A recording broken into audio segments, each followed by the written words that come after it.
Hello and welcome to another episode of Movie Thoughts. I am your host, Dominic Tartamella, and I hope everybody's doing good.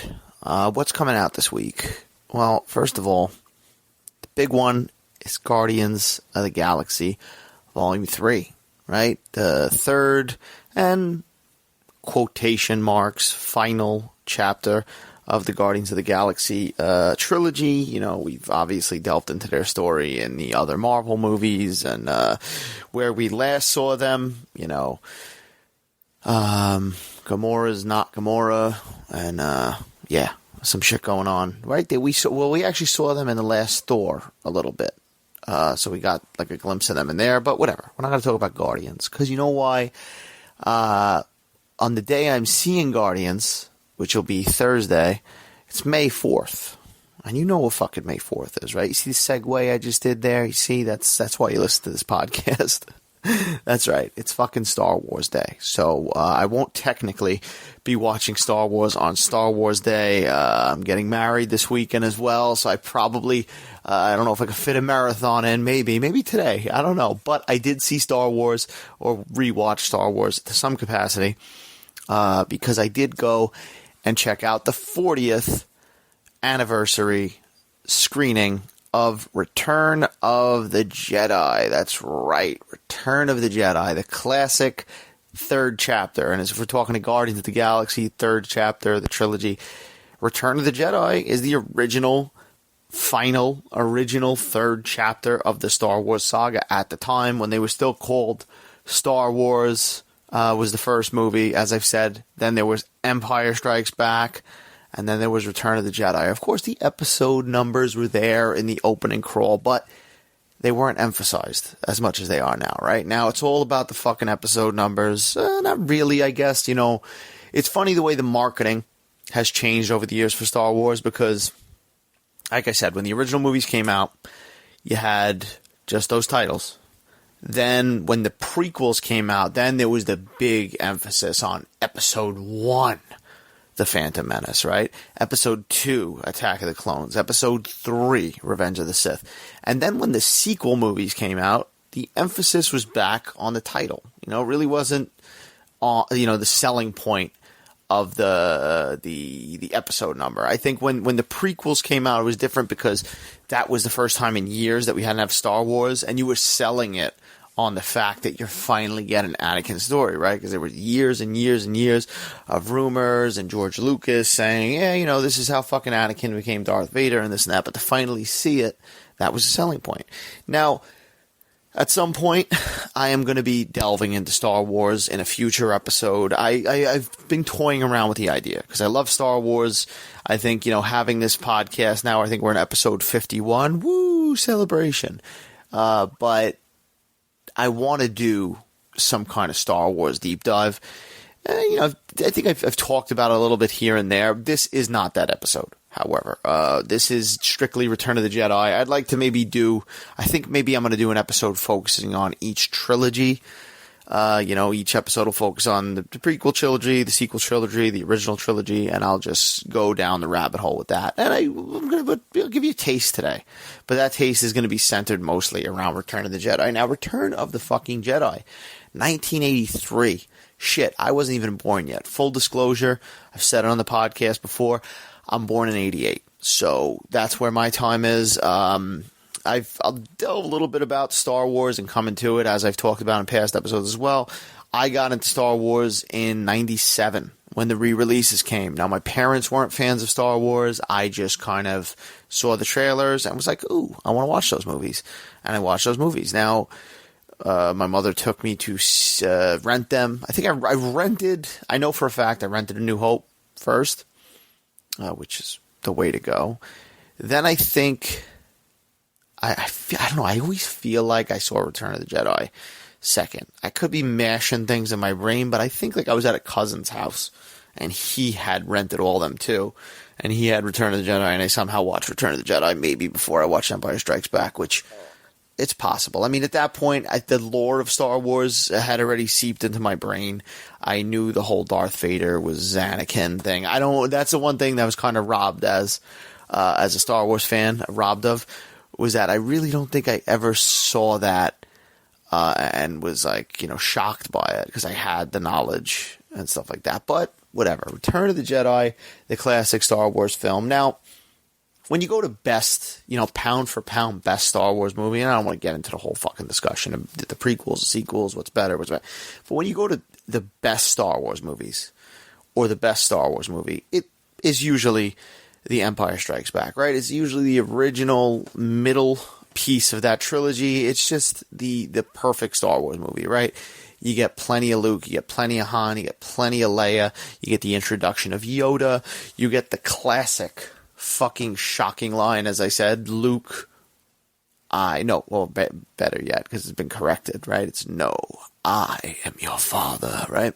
James Earl Jones delivering that powerful line. And ending on such a down note, right? Luke gets his hand cut off. They fucking fail. The Empire literally strikes back, kicks the rebels' asses, and this is what you're left with. The movie ends. Han Solo's frozen in carbonite, the iconic scene, right? I love you, I know. It's honestly a cinematic masterpiece. I think it transcends. The Empire Strikes Back transcends the Star Wars movies, and it's just a great movie. Along with the first Star Wars, along with A New Hope, whatever you're going to call it. Now, as far as the final part in the trilogy, some people have mixed feelings on it, okay? And I understand them. It's a little bit, as far as a movie, when you want to take yourself out of it and you want to watch it, because, listen, if you're a Star Wars fan, you know where I'm coming from. I'm a fucking deep Star Wars fan. I've watched this movie a million fucking times, and you don't watch it with the eyes that maybe a casual moviegoer would watch it as. But when you watch it, it's a bit inconsistent, right? I mean, the movie, starts in Jabba's hut a lot. Inside. I just said in Jabba's hut. Inside the butt, the asshole of Jabba the Hutt. No, we're inside Jabba's palace is what I meant to say. And you start with that. You get reintroduced to these characters slowly but surely, from C-3PO to R2-D2. They're all coming in, and there's some kind of plan, right? Lando's there, Chewbacca's there, then a bounty hunter shows up. It's Leia. Listen, we're going into spoilers. The movie's from fucking 1983. This episode is a celebration of Return of the Jedi. But you spend a lot of time in this. And then, they have their escape. You get some, Han gets saved. He gets, melted out of the ice. Great scene. And Luke with the green fucking lightsaber, which the green lightsaber, from what I understand, was because the way that the reason they made it green was the way that the blue looked in the daytime. It's something about it not looking right. It didn't pick it up right or something like that.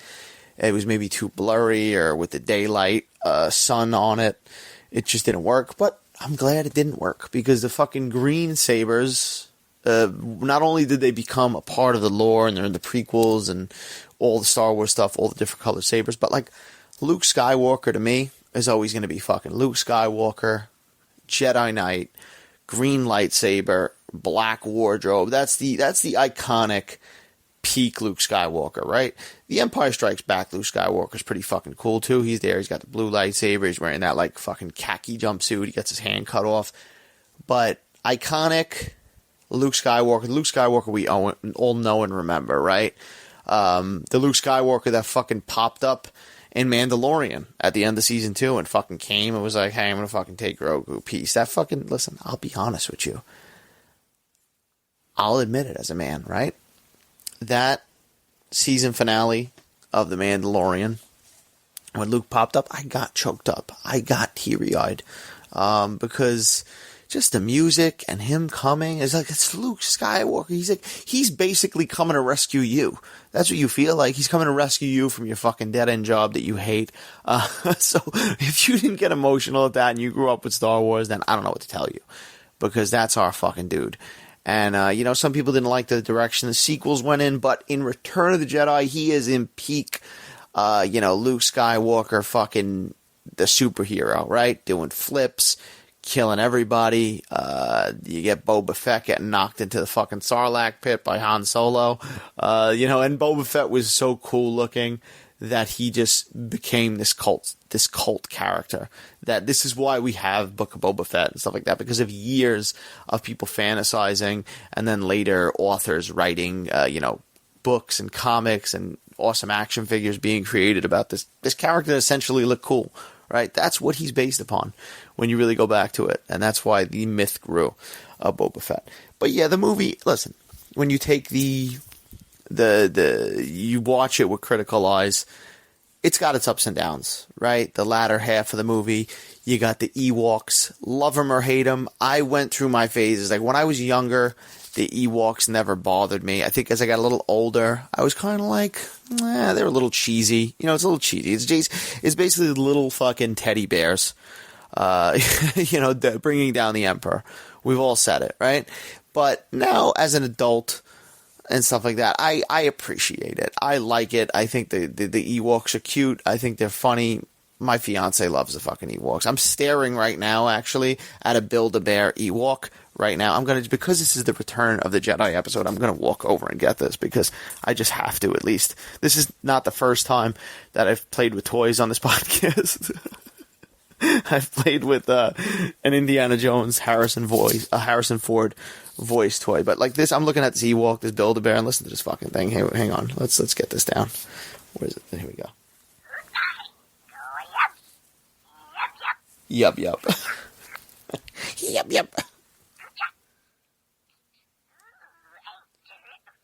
But the Ewoks, my point is, the Ewoks are fucking cute. Everybody, you gotta love them to some degree. I know, I get it. It's ridiculous. They brought down the Emperor. They're killing stormtroopers, possibly eating them, because it always makes me think of the scene that they're gonna cook Han Solo. They're gonna cook him, and C-3PO's translating all this, and they think C-3PO's a god, and he's like, "Oh, you're gonna be the main course." Like, yo. They were gonna fucking eat you, and probably Luke too, and stuff like that. So what'd they do with all those stormtrooper bodies? What'd they do with Darth Vader's charred remains? Because they probably ate that motherfucker too. That's Anakin's fate. It's burnt up. That was like what he paid for in the afterlife, even though he's a fucking Force ghost, which that's a different conversation, right? Should he be standing with them? We'll get to that. But yeah, perhaps that was his penance, his punishment. That Ewoks ate his lifeless carcass. Maybe. They got hungry. They got appetites. But, that's the thing. Like, the movie, as inconsistent as sometimes it gets, if you're looking at it with that eyes in that critical way, like, the final part of this movie, all the Luke, Vader, Emperor stuff, is just fucking phenomenal. It's the perfect ending to what this trilogy used to be. And I stress that because now, listen, we've grown Star Wars into this fucking massive thing, right? It's got all these movies, it's got the prequels, it's got the sequels, then it's got the Clone Wars, it's got Rebels, it's got the Bad Batch, it's got all the books, it's got the novels, now it's got these live-action TV shows, it's got Obi-Wan, it's got Book of Boba Fett, it's got Mandalorian, movies like Rogue One, the Andor, a continuation or a prequel of Rogue One. It's got all this stuff. But when it was just 3 movies and it was just about Luke, Han, Leia, Chewbacca, Darth Vader, R2-D2, C-3PO, Yoda, Obi-Wan, when it was just that, Return of the Jedi is the fucking perfect conclusion to those movies, right? I mean, I love it. As I said, Empire Strikes Back is probably pound for pound the best Star Wars movie. I'm not going to give my full-on ranking. Maybe one day I'll go into all the movies. But Return of the Jedi, there's a lot to be had here and a lot of fun in this film. I mean, action, as I said, once it gets rolling, once they get out of the fucking Jabba the Hutt's palace and Luke starts the fucking revolution, this movie's got a lot of fun action, right? The Forest Moon of Endor battles, those speeders that they're flying around on, that's classic Star Wars to me, right? I still remember whenever I watch those scenes, I still remember like the special edition commercials that would show, Return of the Jedi and that, and I think like fucking Taco Bell back in the day had like a promotion and fucking toys and stuff like that, and I remember they had like the boxes of the, whatever, I guess, their version of the Happy Meal had like Return of the Jedi kind of Endor stuff on there, and it brings me back. It brings me back, like I think it brings a lot of Star Wars fans back. Now, this movie's back in theaters for just a week. I think it popped up last Friday, so during the time of this recording, you do have time to see it if you look it up. It was cool seeing it on the big screen because, as I said, I'm not from the generation of when this movie came out, and I did not see it on the big screen. I've never seen the original 3 on the big screen, so I just saw Return of the Jedi. That was the first one I saw on the big screen as far as the original 3. So it was cool. I was looking forward to it, and it didn't disappoint, and it was interesting to watch it. Like, obviously, the other 2 movies and the rest of the sagas burnt into my head, and they'll never go anywhere again, but to watch it just as a lone movie, I didn't watch Star Wars and Empire Strikes Back before. I just went into Return of the Jedi with all my knowledge, and I enjoyed it for the movie it was. And it's good. It's fun. You got Yoda in there for a little bit. He says his little farewell. Luke's confronting him about fucking Vader being his father. Mark Hamill, he gets a lot of shit. Obviously, the guy gravitated later on to voice acting, which is obviously his forte. If you know the Joker from the fucking Batman animated series, it's his forte. But he gets a little shit with the acting, and sometimes he's a little bit unbelievable, but he works. I like him. He's Luke. He's fucking Luke Skywalker. Harrison Ford. Harrison Ford begrudgingly comes back for this one. And Harrison Ford, the word around the fucking campfire, though, was like, after Star Wars and Empire Strikes Back, everybody else was signed for a third one. Harrison Ford was not signed for a third one. So them freezing him in carbonite was like literally a way of kind of putting that problem on ice. You see what I did there? And worrying about it later. So when the time came to make the Return of the Jedi, they were like, oh, he's not going to come back. And I think even like Lucas was like, he's not coming back. We're going to have to write him out. When you think about it now, because I was thinking about it while I was watching Return of the Jedi, it actually makes sense. More so because of the Lando stuff, right? Because like at the end of that movie, and I know Family Guy made fun of it at one point, but at the end of that movie, like Lando's in the Millennium Falcon wearing fucking Han Solo's clothes, like leaving to go find Han with Chewie. So he kind of like slips right into that role, and you could see that had Harrison Ford not agreed to come back to this movie, they would have just slipped him right in. They would have been like, all right, Lando, you're in. And honestly, they could have made it work. I love fucking Han Solo. I love Harrison Ford, but let's say he didn't come back in an alternate universe, and we had fucking Billy D. Williams full time and Return of the Jedi kind of filling that void. I think it would have been pretty fucking good too. We still would have fucking been missing Han Solo, but that's the funny thing about this movie. He gets melted out of the ice, and when you really watch it, Han Solo's got nothing to do in this movie. I love it, but this is Luke's story. The connection with Luke and Leia being brother and sister is revealed, but like Han is just kind of there. He's just kind of there to react to the revelation that Luke and Leia are brother and sister. That's one. Like he kind of has that look like, didn't you guys fucking kiss? Didn't you make out with this dude in the last movie? He's kind of got that look on his face when he finds out. But he's also there to react to the fucking Ewoks, which you put Harrison Ford. I can only imagine. Like, I'll say this. Harrison Ford seems like a nice guy, right? And these were kids, yeah, and, small people in a lot of these Ewok roles. So I could see him being, nice and stuff like that. But I could also see him being like grumpy Harrison Ford, like, oh, what the fuck are we doing here? How many of these little fucking things? This is what I'm getting fucking paid for. Like yelling at George Lucas, being like, well, what are we doing here, George?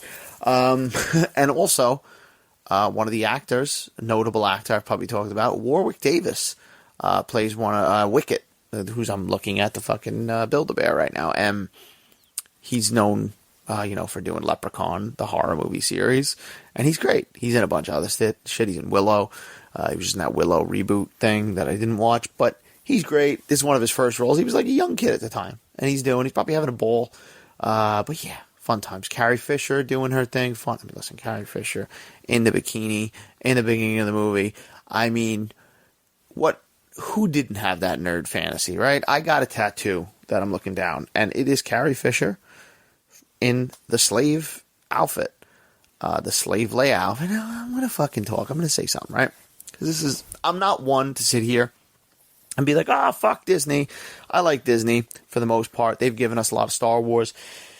Some that I like to varying degrees and stuff like that. But I appreciate the Star Wars. I've had this conversation that, we're in a time we're getting a lot of Star Wars, and I'm appreciative of that. So I'm not going to be a complainer if I don't like certain things, which I've been vocal about. I didn't like that fucking Jack Black Lizzo appearance in Mandalorian, like a lot of other diehard fans. But one thing I definitely don't like is Disney trying to be on the safer side with terminology and this and that and talking. And like, one of the things I saw recently is Boba Fett's ship. That was called the Slave One. That's been called the Slave One for fucking forever. Now they don't really call it the Slave One anymore. They don't really call it that. If you see it in the store, it's like Boba Fett's Starship or something like that. If you see like a toy of it. And Leia in Return of the Jedi is another thing. Now, I don't know. Perhaps I'll be corrected at some point when the newly released thing. But like, I have some Leia Return of the Jedi stuff that could be taken out of context and be one of the creepiest lines in the world. But I have a fucking Star Wars toy collection. That's right. I have a problem. But a couple of toys I have are Star Wars Princess Leia toys, obviously. And I do have the Return of the Jedi, her in the bikini. I have a Pop figure, a Funko Pop. I have a Black Series, which is like a 6-inch action figure. And I have like smaller figures and stuff like that. And, the packaging, Slave Leia, Slave Leia, Slave Leia. Not only do you not see that being tossed around as much anymore, but you don't even see the Leia figures anymore, really, of her in that outfit. Now, I think it's kind of Disney, kind of doing like, we're not going to, demean a woman and put, I don't know, maybe that's it. That's the mindset that I have because I've read things about this stuff kind of not being out there anymore. She fucking kills Jabba. She strangles that fucking slug-like motherfucker in that bikini. That's empowering. That should be empowering to young ladies, right? That she fucking strangles that fat piece of shit. So what are we talking about here? Now, I hope that they come out with some newer stuff. I haven't seen any. I'm interested. There's a big, like, barge, Jabba's barge that's coming out. That's like, you could build piece by piece, like a Funko Pop thing, and like, they got Luke, they got Chewbacca, and they're slowly releasing who's on there. I think Boba Fett, Han Solo. Slave Leia should be on there. So like, let's not get her in a big winter jacket or anything like that. We got to get her in the proper attire. And it's like, don't try to that's the only thing when it comes to movies and, whoever owns them, Disney, whoever, I don't want people to try to erase the past, all right, and then try to delete that. But that's just a little rant I have. Listen, it's not like they took this movie and cut the scenes out, but it's just classic. I don't know, she's in a bikini, whatever the hell it is what it is. She's running around in this thing, whatever. It's a Star Wars fan's fantasy. You get Lando in there, as I said, though, Billy D. Williams, fun time, right? Neenub, that fucking guy with the face that looks weird. I'm not going to say what it looks like, but it looks weird, okay? You get Admiral Akbar. It's a trap! Mon Calamari himself, Admiral Akbar. But this movie holds a special place in my heart. And as I said, the final fucking showdown. The final showdown. Now, they've been tweaked. It's been tweaked a million times. Special edition from 97. Then it was tweaked on DVD releases. Then it was tweaked again on Blu-ray releases. George Lucas used to go fucking trigger happy with this shit. I mean, I understand changing it and stuff like that. He's been a little crazy over the years when he did still fully own Star Wars, and he didn't want to release the theatrical cuts ever. And I think at one point on DVD, which I have them, he released the theatrical cuts, but they were in like really shitty quality, and they weren't like anamorphic widescreen or anything. They were just really shitty. So if you get them on like VHS, or that's the other alternative, there's been cuts made by people online where they remove all the digital effects, and those look great. I gotta say, I think there's a guy named Harmy or something who did it, and he did a great job. He did like the despecialized editions, and he literally, like him and like a group of people, painstakingly removed all the additions to these special editions over the years and voice cuts and shit like that, and Han shooting first in A New Hope. Now, when it comes to Return of the Jedi, I think Return of the Jedi is the most tweaked. I'm not, like, I don't know about fact-wise, but it feels the most tweaked. One of the big things is, like, in the beginning, there's a musical number in Jabba the Hutt's palace. And as I sat there in the theater, I knew it was coming. And then when it's coming, you could feel the room, because there was some older people brought their younger kids and stuff like that, and it was like, you could tell this is, you know, the older generation. A lot of viewings of people going to see Return of the Jedi in the 40th anniversary, obviously they're going to be lifetime fans and stuff like that. You could just feel there was something deflated in the room when that fucking CGI Joe Cocker-ish alien came out. And, I mean, he's not even so bad. It's that, like, if you're a Star Wars fan, you know what the fuck I'm talking about. I don't have to explain myself. But that shit don't work. But this is the version of Star Wars we have that looks really good.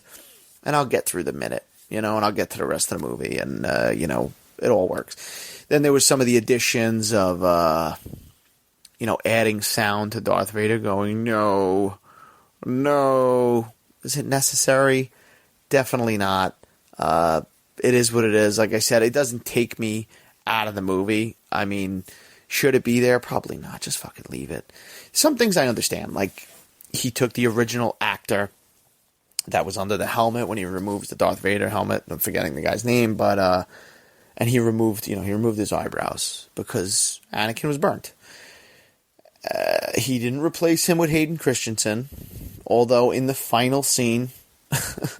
I remember when that happened too, because now I live through all this as a Star Wars fan. I remember, you know, yet again, I came to these as a special edition, but the first ones I did watch were the VHS originals because I didn't see them in theaters, and because my mom's like, "Fuck that, I'm taking you to a video store to rent these. These are all movies," but I did see the editions over the years. I remember when Star Wars first came out on DVD and the other stuff, you know, that was when I think the Anakin, the Hayden Christensen was inserted in.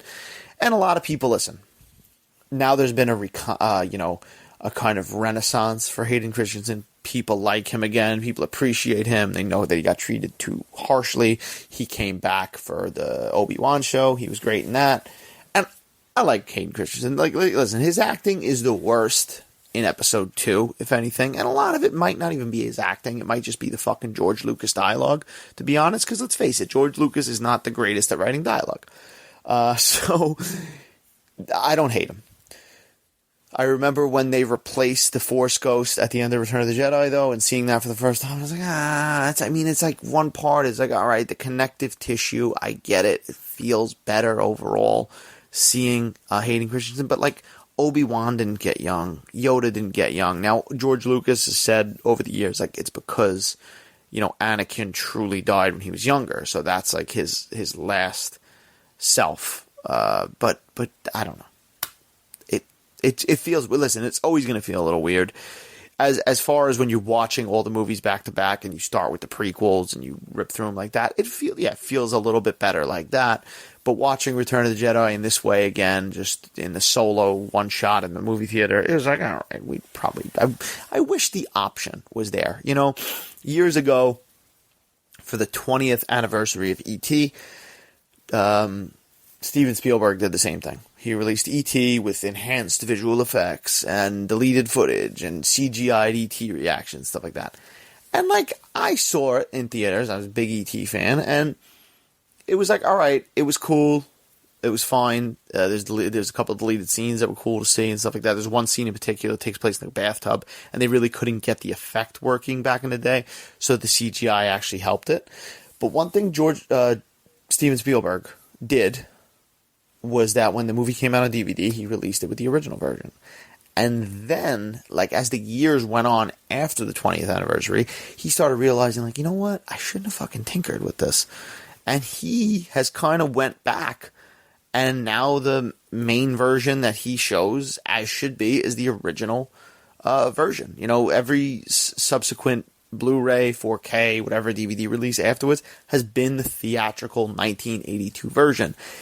So much that, like, you can't even really get the 20th anniversary unless you get, like, the 20th anniversary release. that came out back in 2002 and came with another disc that had the 1982 version. George Lucas, on the other hand, has done the opposite.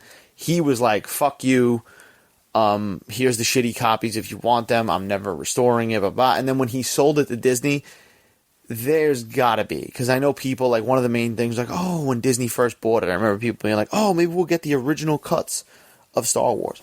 That shit ain't happening, because I don't know if they've ever said it, came out and said, but I 100% think there was a stipulation in that contract when George Lucas sold those that, like, these are the versions that I want released. The special editions, the altered ones, fucking Han doing a weird head jerk as Greedo takes a shot at him and misses. All that bullshit that I'm not going to get into because we're focused on Return of the Jedi. But just release them. But like I said, if you want them, they're out there. I just think fans, especially fans that have been there since day one and went to go see these movies in theaters and want those versions, give these people, give myself included, but give those fans especially that, like, they want the versions, they want the version they remember with all its flaws and, you know, lacking special effects and stuff. That's fine. But Return of the Jedi is a great Star Wars movie. Can you, like, that's the only thing I think Return of the Jedi is not really, you know, obviously it's the final part in this trilogy. It's not so much, it doesn't really work as a standalone movie as much as maybe something like Empire Strikes Back does. But it's still a fucking fun movie. You could go there, you know, with somebody who's maybe never seen Star Wars. They'll still get something out of it. But yeah, 1 week only. So if you're going to go see that, I would highly recommend it. And the movie made, what did it make? I just saw, it made, honestly, like $5 million so far, or is expected to make $5 million, which really isn't bad. Which really, in the, like, grand scheme of things, I don't know why, like, you know, certain theaters, obviously, like an Alamo Drafthouse, they play a lot of old stuff, but, I don't know why there's not more re-releases of movies, especially these really classic, iconic ones, because you could drop, like, look at this, for instance, Return of the Jedi. They did no marketing. I think at, like, Star Wars Celebration, they announced it was going to be out for a week, right? That's it. Word of mouth. They have a beautiful new poster, which I really like, which I want to get by this guy, Matt Ferguson, who did a 40th anniversary Return of the Jedi poster. It's great. It's got Luke, it's got Vader, it's got a lot of greens and the Endor, the moon of Endor. It's great. I like it. And he did the 40th of Empire Strikes Back as well, which is a really cool poster. But they put out a cool poster, word of mouth, and this movie makes $5 million, maybe more. Like, why don't you do that with older movies? You don't have to really pump anything into them. You just take it, you fucking drop it. Especially nowadays. Listen, let's face it. I go to the big screen. I wanted to see it on the big screen, but it's on a fucking hard drive. It's not film most of the time where you're going and stuff like that, unless you go to, like, specialty theater. But it's all the same shit. When you sit in the theater and you're experiencing Star Wars on the big screen, it's great. It's great regardless. So I'm surprised that more studios don't do this. You know, they don't take a movie that's iconic. Like, just take fucking, I don't know, Rocky IV and be like, all right, Rocky IV is going to be in theaters for 2 weeks. Boom. And give it, like, this kind of wide release. I mean, it's got to cost something.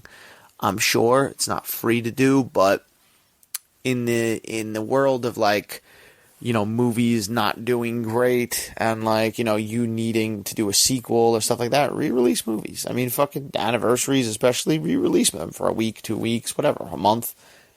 I'll go see them. Movie fans will go see them on the big screen if they have the opportunity. But yeah, Return of the Jedi, fun film. That was my rant and rave. Let me see something.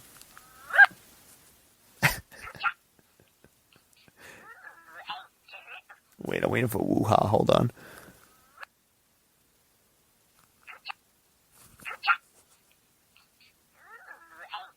He just keeps saying the same thing. I don't know if this battery's dying. I think my Ewok's battery's dying.